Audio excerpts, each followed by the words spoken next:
The vast white ice surface of Antarctica stretches for over 3 million square kilometers, empty, desolate, and almost completely silent. But appearance can be deceiving. On the coast of this expanse, just a few meters beneath the ice, lies a multicolored constellation of life. This remarkably diverse realm is home to over 8,000 species of sea denizens who rely on the arsenal of otherworldly traits to survive. So how do these species not only live but thrive in conditions most animals would be unable to bear? Arctic waters are some of the most consistently fresh in the world, hovering below 0 degrees Celsius for a large portion of the year. This means burning energy too quickly can be deadly, so survival in this ecosystem looks slow and steady. Freezing temperatures persist even in the summer, but this season brings a rare gift, sunlight.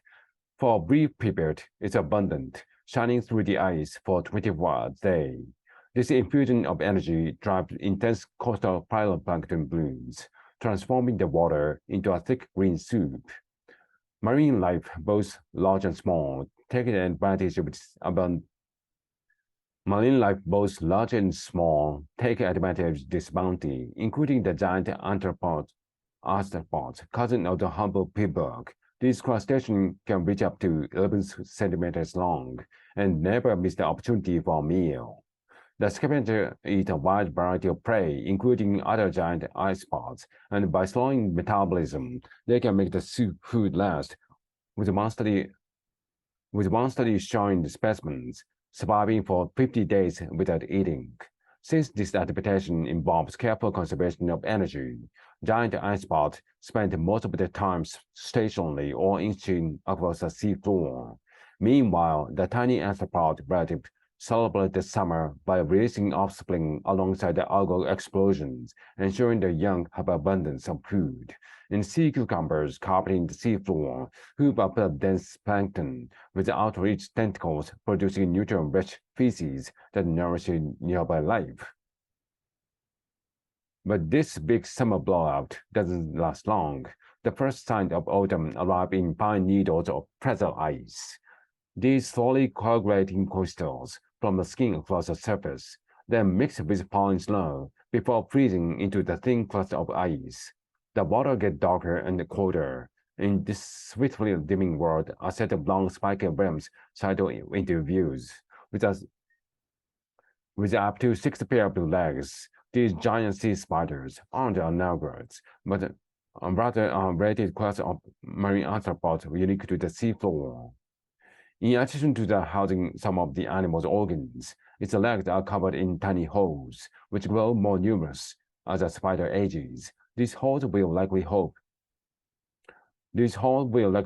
observe the dissolved oxygen that saturates these freezing southern waters. Since the oxygen fuels growth, many local species have evolved to take advantage of this abundance. It may be one of the reasons that gigantism is so common in this region.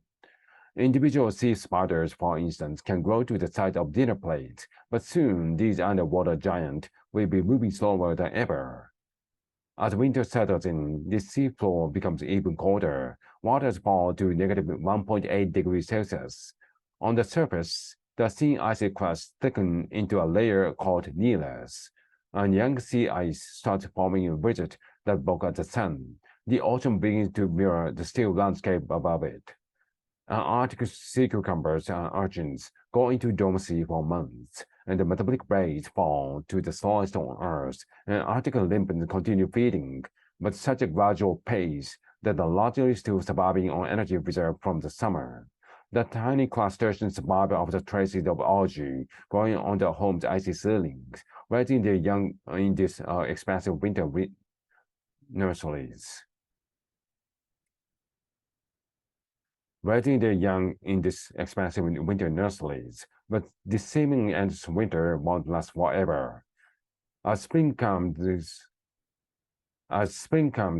light slowly begins to trickle back down through the ice, and week by week, bit by bit, this underwater world will begin waking up to begin its delicate slow motion dance once again.